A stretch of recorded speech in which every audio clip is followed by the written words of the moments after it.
We are 1 week away from the NFL draft. Our final rankings for prospects. We're talking offensive line tackles, centers, guards on today's Peacock and Williamson.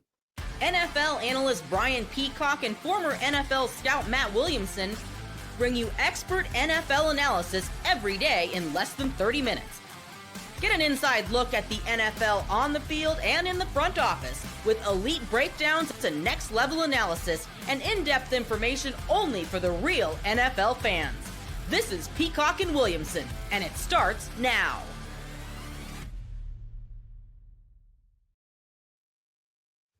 Welcome to the Peacock and Williamson NFL Show. Brian Peacock alongside Matt Williamson at BD Peacock at Williamson NFL. Thanks everybody for making us your first listen on the Locked On Podcast Network. Your team every day. Love and appreciate all the everydayers out there. Thanks for hanging with us through this draft season as we get ready for 2025.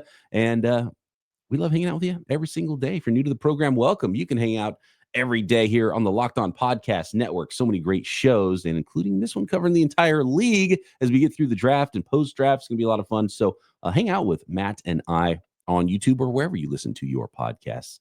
And today's episode of Peacock and Williamson is brought to you by Gametime. Download the Gametime app, create an account, and use code LOCKEDONNFL for $20 off your first ticket purchase.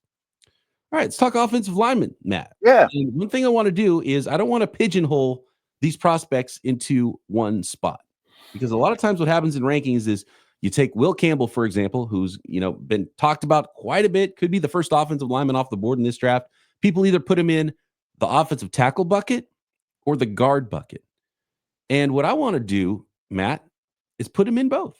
Let's rank him as a tackle. Let's rank him as a guard. Let's rank everybody as everything and see where they rank out for us here. So let's start with the offensive tackles, and we'll get into the interior guys as well. I'm starting to really warm up to the guards in this draft. It's not a great center class. The tackle class is kind of hit or miss depending on how you feel about certain prospects, and I think teams are going to be all over the place on these offensive tackles. But let's start there. How do you see the top at offensive tackle in this draft? It's tough because I really do think Simmons is the most talented. He's the most purest tackle prospect, just under 6'5", 34 and an 1/8 inch arms. I'm looking at the beast right now, but I don't know that I can call him number one because he missed a lot of the difficult portion of Ohio State's schedule, but more than anything, it's just what's his injury situation. So I'm going to go Membo 1. I mean, he is over 6'4". He's got 33 and a half inch arms. I do think he's a tackle. I think he's powerful as could be. I've seen some Tristan Wirfs comparisons. That seems a little rich, but I think you're in the same ballpark. So I'm going to go Membo 1. Yeah, it's tough for me at the top, and those three guys are my top three guys as well. Simmons is one for me, but okay, I get it. So for me, and we've talked about this a lot on Locked On 49ers. My guy Eric Crocker, co-host, he loves Josh Simmons, and we were talking about what do you do at pick 11, right? And it's like, well, look. It's easy. And I would put Mike Green, I think, in this bucket, and he's got different red flags for different. But this particular injury, the San Francisco 49ers have dealt with it, the patellar tendon knee injury. The Niners dealt with it with Weston Richburg, their center, pretty much ended his career. And they're dealing with it currently with the second-round pick from a couple of years ago. Drake Jackson can't get back on the field. So wow. Even out of all teams, the 49ers would be like, we would love to draft Josh Simmons, but man, we've been actually dealing with this very injury recently.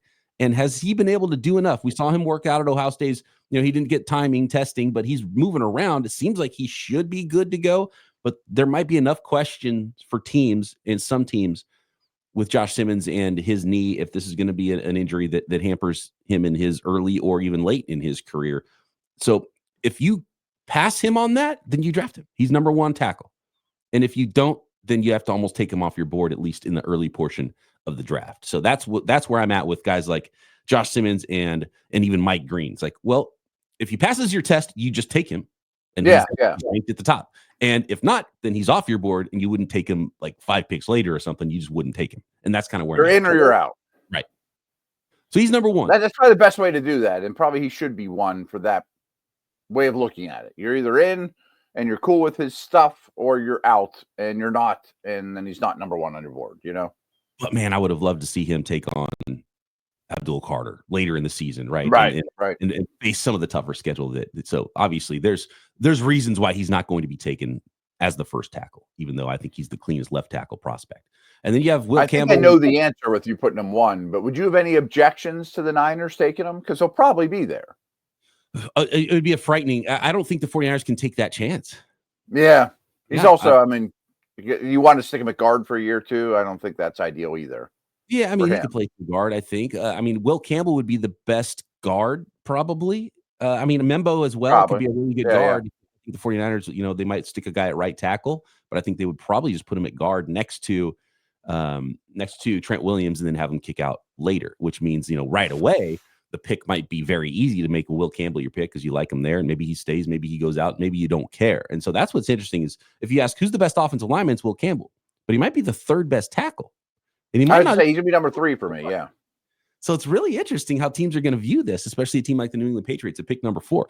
I've really come around on Membo as well. When I first put on the tape, I just loved how technical Will Campbell was. The more you watch Membo, the more you realize how the high-end trades, and you're right, he's not quite Wirfs. He's a step below there athletically. And you see there's a little body bias for me as well, because first of all, he's playing right tackle. It's like, he might be a guard. Look, he's built like a guard. Then you see him move, and you see his power, and you're like, this guy's a tackle. And he can play left tackle. Like the left tackle, right tackle thing is really non-existent for me these days in the NFL. Of course, you want your best pass protector on the blind side. But aside from that, like an offensive tackle is an offensive tackle.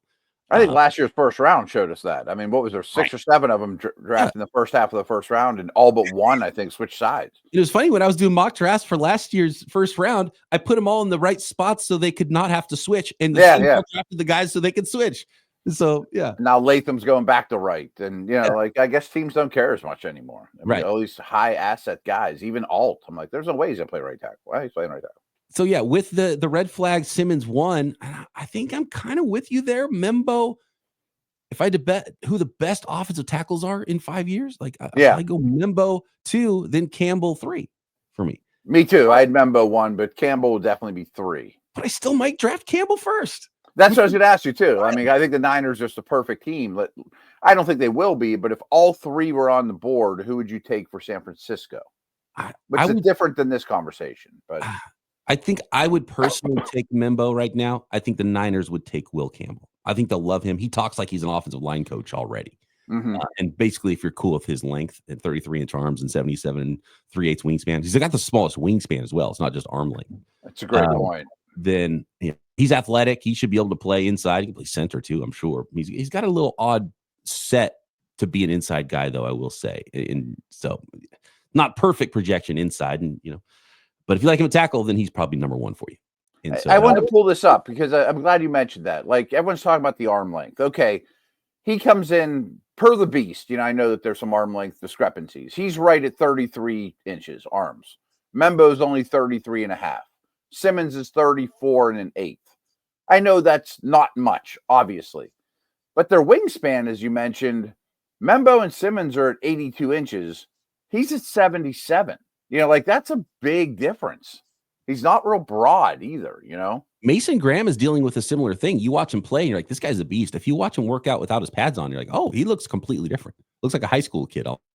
I know we'll get to defensive tackles, but I can't believe he's going to be the 5th pick in the draft. Right. Yeah, and no testing for him either. Right. So you have to and again, it's trust the tape. And by the way, my guy, Keith Sanchez, locked on the NFL draft, he kept saying WTF. Right. Yeah. Watch the film. Yeah. Everybody's got to watch this stuff. Yeah. All about watching the film. And as of this recording right now, the Locked On Podcast Network mock draft special is being released. So if you're listening to this podcast, it is available. Go check it out. It's 7 episodes long. It is so awesome. It is going to be a lot of fun for you to watch. And if you can't wait for the real draft, this is as close as you get to watching the real draft happen. Watch us break down all the picks, all 32 hosts for our NFL pods getting involved. So go check that out. And that is now live. You can catch it on the Peacock and Williamson feeds on YouTube, and you can catch it in a lot of other places as well. So a lot of fun. And of course, hosted by myself and Matt, and a lot of fun every year. Real quick on trusting the tape, though. If you watch Campbell, just watching the tape favors him. Don't get me wrong. I mean, he's beautiful in his pass sets. He understands angles. He's smart. He's quick. He's strong, blah, blah, blah, blah. But if there's 2 games against Arkansas, Landon Jackson, and against South Carolina with Gillette that are long NFL players. I'm not saying they're Bosa, Watt, Garrett, but they're going to the league. He struggles with those guys. They have some length, and those are Campbell's worst showings. Like Kennard, 34. Kennard. I'm sorry, I called him Gillette. Yeah, it was Kennard. 34-inch arms, and got him a couple times. So you see it on tape. It's not just you're making up this thing.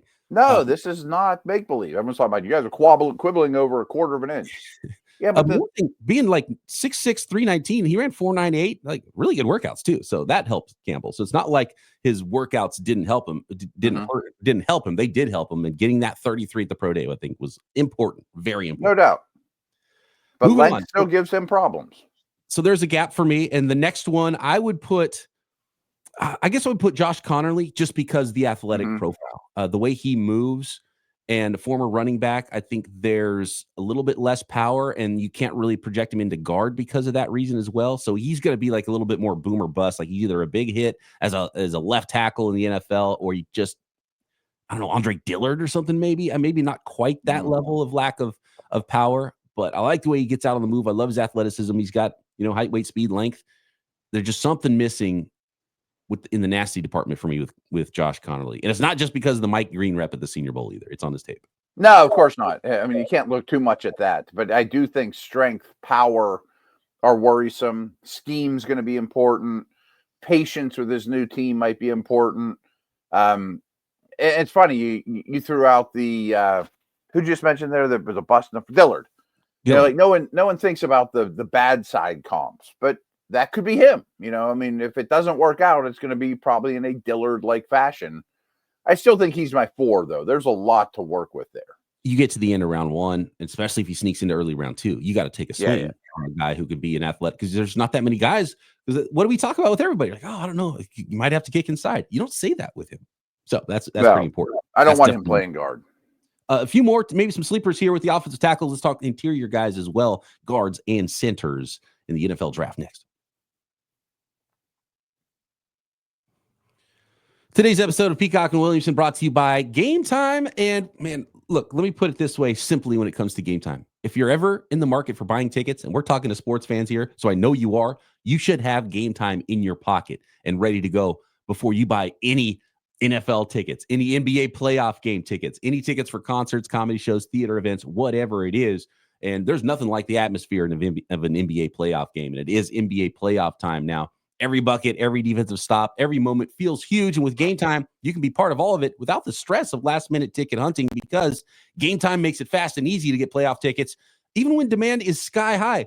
And prices on the app actually go down as tip-off gets closer, and their last-minute deals can save you up to 60%. And I've used it many times for different sporting events, baseball games, and concert tickets. Got some phenomenal last-minute deals on Gametime.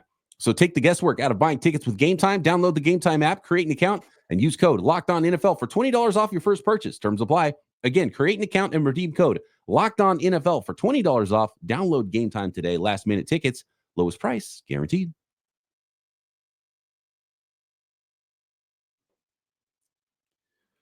So let's see here. We have is Connerly 4 for you? Yes, with some concerns, but he's 4.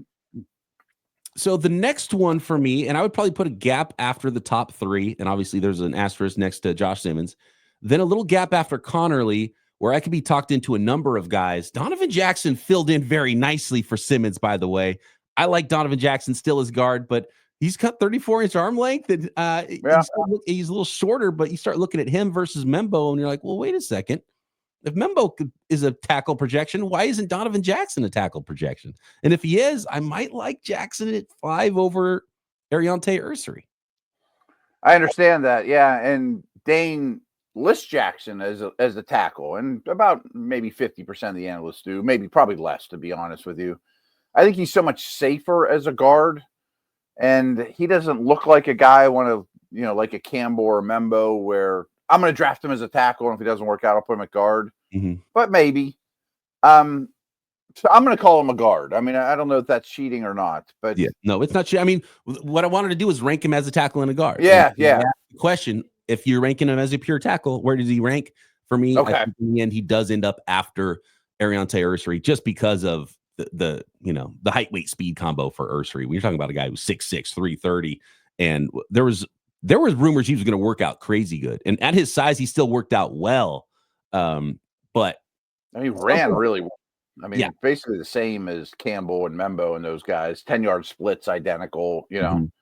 Yeah, 501 at 6'6", 331. I mean, there's going to be some teams at the top of the second round. Yeah. Like, here's my guy.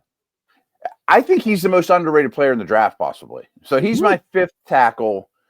I think he bends well. He's 330. I mean, he's got long arms. I mean, he moves really, really well.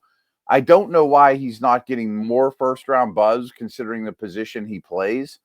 So I think Ursary might be my sneaky, didn't see that coming in the first round guy, maybe like to the Chiefs at the end or the Eagles develop him or something like that. So he's my fifth tackle and probably closer to number 4 than he is to number 6, if that makes sense. I would say the big difference for me with Ursary is the lateral movement department. Mm-hmm. Because he does have some athletic ability, but I worry about him on the move a little bit. Once he gets going, he can move, but the lateral movement and pass protection, getting out and running. So he might not be a perfect fit for everybody, and that's why he'd be out there, but I think you kind of got to put him 5 here. So I'm with you. I agree. I mean, he's more of a masher, but boy, it's I don't know why we're not talking about him more.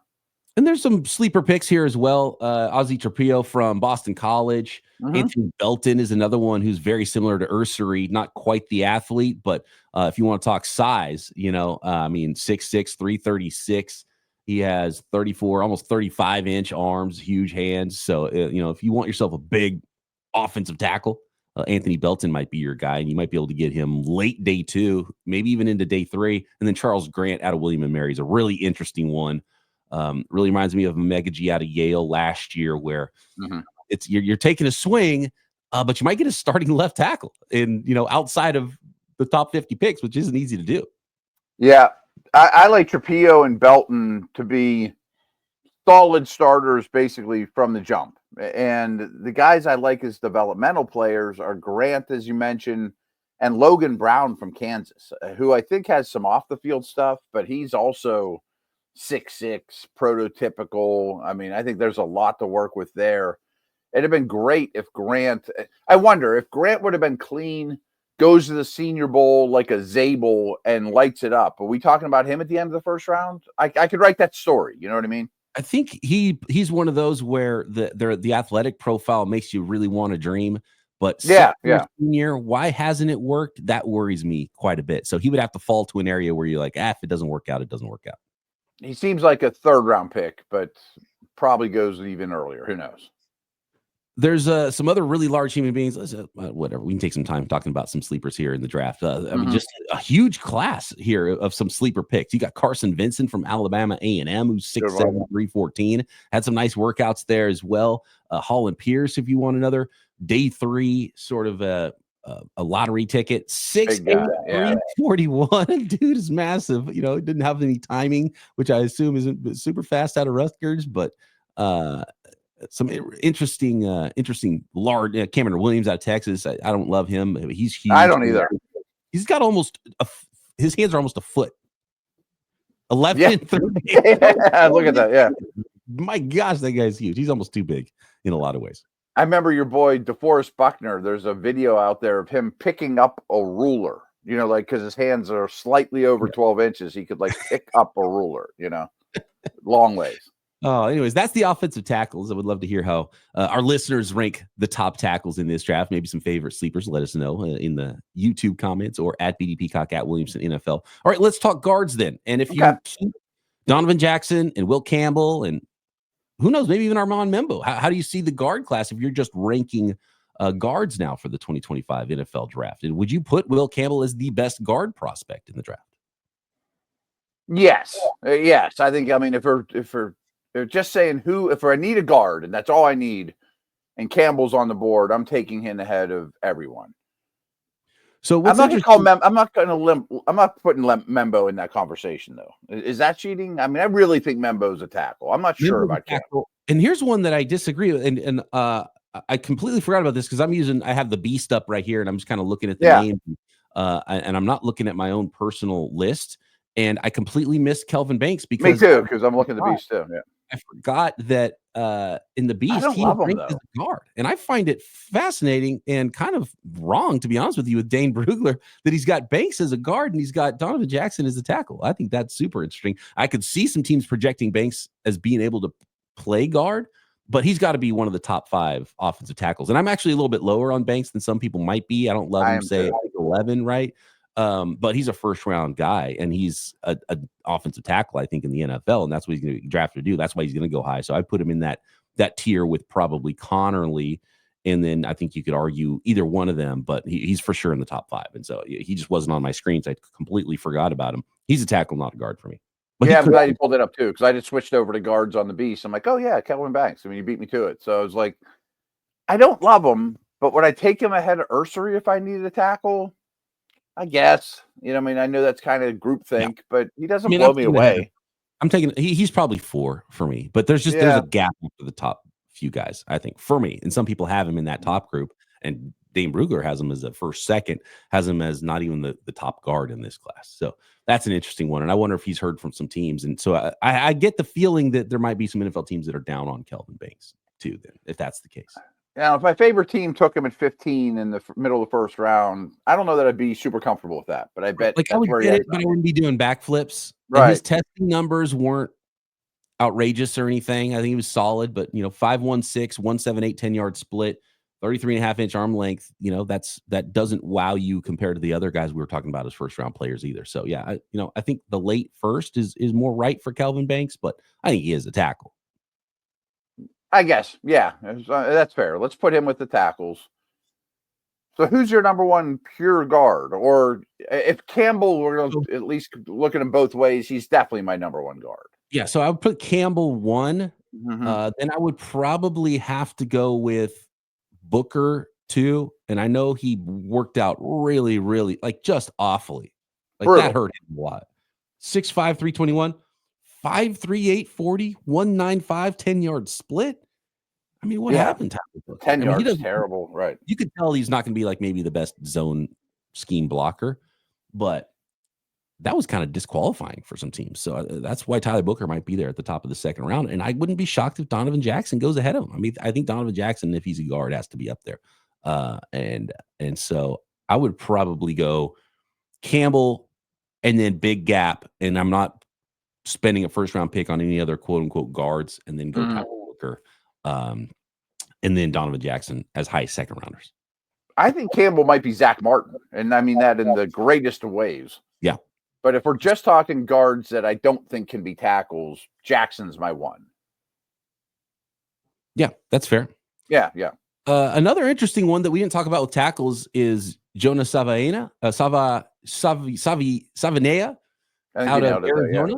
And he's got a length profile, and he played tackle. Yeah. I think he can stick, and he worked out better than I think a lot of people expected. So, put him in the second round range of, I think right there with Donovan Jackson is okay, and maybe even more so than Donovan Jackson. You need a right tackle. Well, don't sleep on Savanea out of Arizona at 6'4", 324. He ran 4.95, 172, 10-yard split, and he's got the 34-inch arm length. So body bias against him. Everyone's got him at guard. He can play some tackle as well, and I think he's got to be in that second, third round range at offensive tackle, but I would probably put him in my guard bucket. Agreed. I mean, I think originally pre-combine, you look at body type, style of play, guard, and then you're like, well, maybe not. Maybe he is a right tackle. So that is interesting to me. Everyone on the planet has Booker over Savanea at guard. Should we? Yeah, I'm not saying I do or don't, but one moves a lot better than the other, and the other one's, and then Savanea is actually bigger. Yeah, he's a little bit heavier. Savanea goes to Alabama, Booker goes to Arizona. Are we talking? Right. We having the same conversation? More on the interior offensive lineman center rankings as well coming up. And some sleepers next.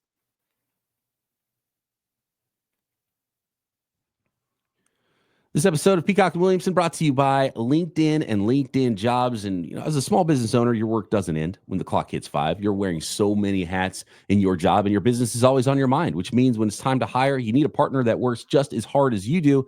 That's where LinkedIn Jobs comes in. When you clock out, LinkedIn clocks in. Makes it easy to post your job for free, share it with your network, and get qualified candidates all in one place. LinkedIn's new feature can help you write job descriptions and quickly get your job in front of the right people with deep candidate insights. And you can also add your job to your hashtag hiring frame to your profile picture, and it doubles your reach for qualified candidates. No wonder 72% of small businesses say LinkedIn helps them find high quality hires, and it can help you in your job too, and let them help you out and take some weight off your shoulders with LinkedIn Jobs. Post your job for free at linkedin.com/lockedonnfl. That's linkedin.com/lockedonnfl to post your job for free. Terms and conditions apply.